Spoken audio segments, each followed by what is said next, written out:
Hi friends, എല്ലാ പേർക്കും ഷീബാസ് കിച്ചണിലേക്ക് സ്വാഗതം. ഇന്ന് ഞാൻ വന്നിട്ടുള്ളത് 1 കപ്പ് പച്ചരിയും 1 നേന്ത്രപ്പഴവും ഉണ്ടെങ്കിൽ വൈകുന്നേരം ചായയുടെ കൂടെ എളുപ്പത്തിൽ തയ്യാറാക്കി എടുക്കാൻ പറ്റിയ നല്ല ടേസ്റ്റിയും സോഫ്റ്റുമായിട്ടുള്ള ഒരു പലഹാരത്തിൻ്റെ റെസിപ്പിയുമായിട്ടാണ്.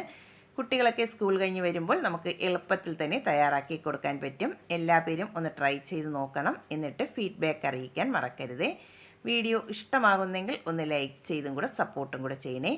എന്നാൽ നമുക്ക് ഈ ടേസ്റ്റി ആയിട്ടുള്ള പലഹാരം എങ്ങനെയാണ് തയ്യാറാക്കിയെടുക്കുന്നതെന്ന് നോക്കാം. അതിനായി ആദ്യം വേണ്ടത് പച്ചരിയാണ്. ഞാനിപ്പോൾ 1 കപ്പ് പച്ചരി 4 മണിക്കൂർ ഒന്ന് കുതിർത്തിയെടുത്തതിന് ശേഷം നന്നായിട്ട് കഴുകിയിട്ട് അതിൻ്റെ വെള്ളമെല്ലാം ഒന്ന് മാറ്റിയെടുത്തിട്ടുള്ളതാണ്. അത് നമുക്ക് ഒരു മിക്സിയുടെ ജാറിലേക്ക് ഇട്ട് കൊടുക്കാം.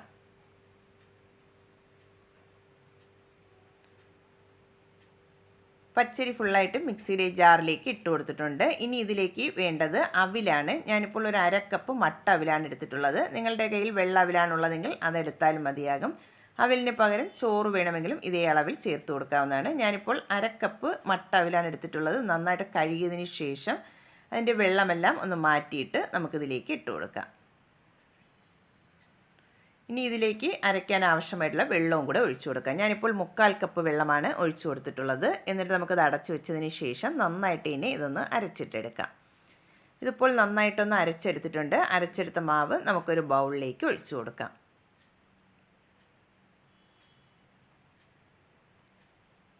ഇനി ആ മിക്സിയുടെ ജാറിലേക്ക് ഒരു 1/4 കപ്പ് വെള്ളവും കൂടെ ഒഴിച്ചിട്ട് അതും കൂടെ അതിലേക്ക് ഒഴിച്ചു കൊടുക്കാം. ഇനി നമുക്ക് നന്നായിട്ട് ഇനി ആദ്യം ഒന്ന് മിക്സ് ചെയ്തിട്ട് എടുക്കാം. ഇതിപ്പോൾ ഞാൻ നന്നായിട്ട് ഇനി ഒന്ന് മിക്സ് ചെയ്തെടുത്തിട്ടുണ്ട്. ബാറ്റർ ഇപ്പോൾ നല്ല തിക്കായിട്ടാണ് ഇരിക്കുന്നത്. ഇനി നമുക്കിതിലേക്ക് ശർക്കര പാനിയും കൂടെ ചേർത്ത് അതിൻ്റെ കൺസിസ്റ്റൻസി റെഡിയാക്കിയിട്ട് എടുക്കാം. ഞാനിപ്പോൾ 1 കപ്പ് പൊടിച്ച ശർക്കരയിലേക്ക് 1/4 കപ്പ് വെള്ളം ഒഴിച്ച് ഒന്ന് മെൽറ്റ് ചെയ്തെടുത്തിട്ടുള്ളതാണ്. കല്ലുള്ളതാണെങ്കിൽ അരിച്ചിട്ട് വേണം എടുക്കാനായിട്ട്. ഞാനിപ്പോൾ കല്ലില്ലാത്ത ശർക്കര ആയതുകൊണ്ടാണ് ഡയറക്റ്റായിട്ട് അതിലേക്ക് ചേർത്ത് കൊടുക്കുന്നത്. നല്ല ചൂടോടുകൂടി വേണം ഇതിലേക്ക് ചേർത്ത് കൊടുക്കാനായിട്ട്. എന്നിട്ട് നമുക്ക് ഉടനെ തന്നെ ഇതൊന്ന് മിക്സ് ചെയ്തും കൂടെ എടുക്കണം. കട്ടകളില്ലാതെ നന്നായിട്ട് തന്നെ ഉടനെ ഒന്ന് മിക്സ് ചെയ്തിട്ട് എടുക്കാം. ഇതിപ്പോൾ നന്നായിട്ട് തന്നെ ഒന്ന് മിക്സ് ചെയ്തെടുത്തിട്ടുണ്ട്. പലഹാരത്തിനുള്ള ബാറ്റർ ഇവിടെ റെഡിയാക്കി എടുത്തിട്ടുണ്ട്. ഈ കൺസിസ്റ്റൻസിയിൽ വേണം മാവൊന്ന് റെഡിയാക്കി എടുക്കാനായിട്ട്. ഇനി നമുക്കിതിലേക്ക് നല്ലൊരു ഫ്ലേവറിനായിട്ട് ഒരു 1/2 ടീസ്പൂൺ ഏലക്കാപ്പൊടിയും കൂടെ ചേർത്ത് കൊടുക്കാം. അതിൻ്റെ കൂടെ തന്നെ ഒരു 1/4 ടീസ്പൂൺ ബേക്കിംഗ് സോഡയും കൂടെ ചേർത്ത് കൊടുക്കുന്നുണ്ട്. എന്നിട്ട് നമുക്ക് നന്നായിട്ട് തന്നെ ഇതൊന്ന് മിക്സ് ചെയ്തിട്ട് എടുക്കണം.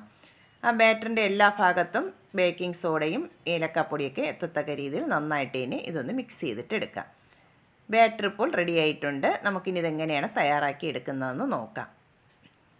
അതിനായി ഞാനിവിടെ ഒരു സോസ് പാൻ സ്റ്റൗവിലേക്ക് വെച്ച് കൊടുത്തിട്ടുണ്ട്. ഈ സോസ് പാനിലാണ് ഞാനിവിടെ തയ്യാറാക്കി എടുക്കുന്നത്. ഇതിന് പകരം നിങ്ങൾക്ക് കുക്കറിൽ വേണമെങ്കിലും തയ്യാറാക്കി എടുക്കാവുന്നതാണ്. അത് ചൂടായി വരുമ്പോൾ അതിലേക്ക് 2 ടേബിൾ സ്പൂൺ നെയ്യ് ചേർത്ത് കൊടുക്കാം. നെയ്യ് നന്നായിട്ട് ഇനി ചൂടായി വന്നിട്ടുണ്ട്. ഇനി അതിലേക്ക് കുറച്ച് തേങ്ങ കൊത്തെടുത്തിട്ടുണ്ട്. അത് നമുക്കതിലേക്ക് ഇട്ട് നന്നായിട്ട് ഇനി ഒന്ന് ഫ്രൈ ചെയ്തിട്ട് എടുക്കണം. തേങ്ങാക്കൊത്തൊക്കെ നിങ്ങളുടെ ആവശ്യാനുസരണം എടുക്കാവുന്നതാണ്. തേങ്ങാക്കൊത്ത് നന്നായിട്ട് ഇനി ഒന്ന് ഫ്രൈ ആയി വന്നിട്ടുണ്ട്. ഇനി അതിലേക്ക് ചേർത്ത് കൊടുക്കുന്നത് നേന്ത്രപ്പഴമാണ്. ഒരു ചെറിയ നേന്ത്രപ്പഴം എടുത്തതിന് ശേഷം ചെറുതായിട്ട് ഇതുപോലെ ഒന്ന് കട്ട് ചെയ്തെടുത്തിട്ടുണ്ട്. അതും കൂടെ ചേർത്ത് കൊടുക്കാം. എന്നിട്ട് പഴവും കൂടെ ഒന്ന് വഴറ്റിയിട്ട് എടുക്കണം. ഒരുപാടിട്ടങ്ങ് വേവിച്ച് ഉടച്ചെടുക്കേണ്ട ആവശ്യമില്ല. ജസ്റ്റ് അതിൻ്റെ കളറെല്ലാം ഒന്ന് ചേഞ്ചായി വരുന്നത് വരെ ഒന്ന് വഴറ്റിയെടുത്താൽ മതിയാകും. ഇതിപ്പോൾ പഴത്തിൻ്റെ കളറെല്ലാം ഒന്ന് ചേഞ്ചായി വന്നിട്ടുണ്ട്. ഇനി നമുക്ക് ഇതൊരു ബൗളിലേക്ക് മാറ്റി കൊടുക്കാം. ഞാനിവിടെ പകുതി ആ പാനിൽ തന്നെ വെച്ചിരിക്കുകയാണ്. ഇതിൽ തന്നെയാണ് റെഡിയാക്കി എടുക്കുന്നത്. അതുകൊണ്ട് കുറച്ച് മാത്രം ഗാർണിഷിങ്ങിന് മാത്രമേ മാറ്റിയെടുക്കുന്നുള്ളൂ. ബാക്കി അതിലേക്ക് വെച്ച് കൊടുത്തിട്ടുണ്ട്. ഇനി നമുക്ക് റെഡിയാക്കി വെച്ചിട്ടുള്ള ബാറ്റർ അതിലേക്ക് ഒഴിച്ചു കൊടുക്കാം.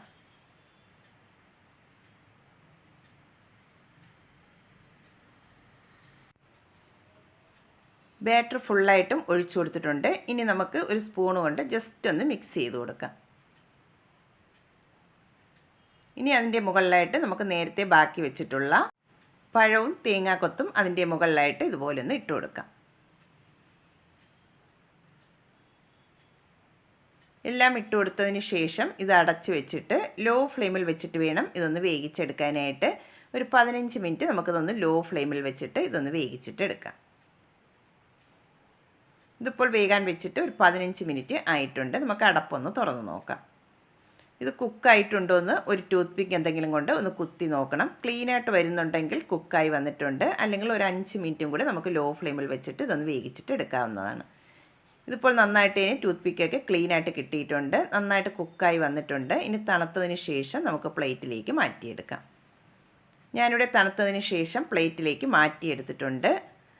ഇനി നമുക്ക് ഇതൊന്ന് കട്ട് ചെയ്തും കൂടെ നോക്കാം.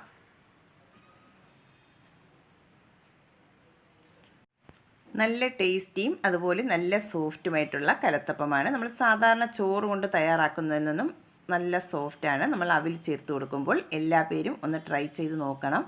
കുട്ടികളൊക്കെ സ്കൂൾ കഴിഞ്ഞ് വരുമ്പോൾ 1 കപ്പ് പച്ചരിയും 1 പഴമൊക്കെ ഉണ്ടെങ്കിൽ നമുക്ക് ഈസി ആയിട്ട് തന്നെ തയ്യാറാക്കിയെടുക്കാൻ പറ്റും. എല്ലാ പേരും വീഡിയോ ഇഷ്ടമാകുന്നെങ്കിൽ ഒന്ന് ലൈക്ക് ചെയ്ത് സപ്പോർട്ട് ചെയ്യാൻ മറക്കരുതേ.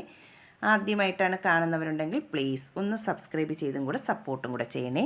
എന്നാൽ നമുക്ക് പുതിയൊരു വീഡിയോയുമായി കാണുന്നതുവരെ താങ്ക്സ് ഫോർ വാച്ചിങ്.